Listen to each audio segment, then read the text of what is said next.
This person understands what I'm experiencing and isn't trying to sell me anything.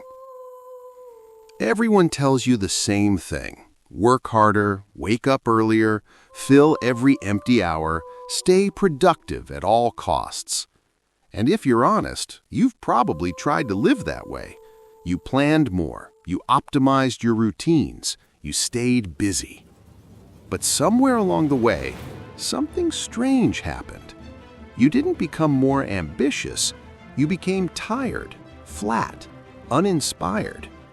And that's the part no one talks about. Because hustle culture doesn't kill ambition loudly, it kills it quietly. It convinces you that if you just push a little more, motivation will come back. But instead, it slowly drains the very thing that made you want to build something in the first place. Let's talk about why that happens.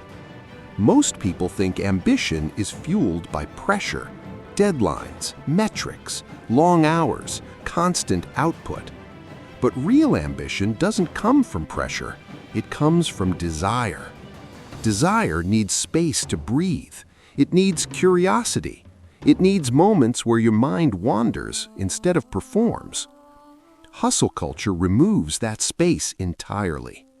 When every moment is optimized, there's no room left for imagination. When every day is measured by output, ideas stop feeling exciting and start feeling expensive. You stop asking, "What do I want to create?" and start asking, "What should I be producing right now?" That shift is subtle, but it's deadly. Because ambition isn't the urge to stay busy. Ambition is the pull towards something meaningful. And meaning doesn't survive constant urgency. Here's the part most people miss. Hustle culture trains you to confuse movement with progress. You're always doing something, answering, posting, refining, optimizing, but none of it feels satisfying anymore. Why? Because your brain never exits performance mode. In performance mode, you're not exploring, you're executing. Execution burns energy. Exploration creates energy. When exploration disappears, ambition slowly collapses into obligation. You don't lose your goals, you lose your connection to them. That's why people who hustle nonstop often feel guilty when they rest. Rest isn't just unfamiliar, it's threatening. Because rest brings silence, and silence forces you to confront a question hustle culture avoids. Do I still want this, or am I just afraid to stop? This is where it gets uncomfortable. A lot of burnout isn't caused by working too much, it's caused by working without emotional reward. Hustle culture promises fulfillment later, after the milestone, after the number, after the win. But later never arrives. So your ambition keeps getting postponed. And postponed ambition doesn't grow, it decays. You start to feel cynical about things you once cared about. Creative ideas feel heavy instead of exciting. Even success feels strangely hollow. Not because you're ungrateful, but because ambition needs renewal, not just discipline. Here's the turning point.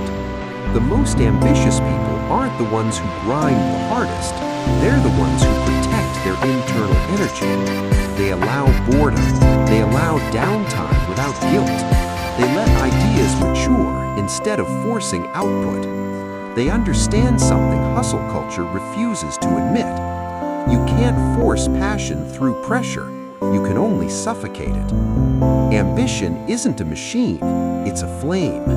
And nonstop productivity smothers it. So if you felt your drive fading, if creating feels heavier than it used to, if you're busy but strangely disconnected, that doesn't mean you're lazy. It doesn't mean you've lost discipline. It means you've been taught the wrong relationship with work. Sometimes the most ambitious thing you can do is stop performing long enough to remember why you wanted more in the first place. Because ambition doesn't die from rest, it dies from never being allowed to breathe. And the moment you give it space again, you might realize it was never gone, just buried under noise.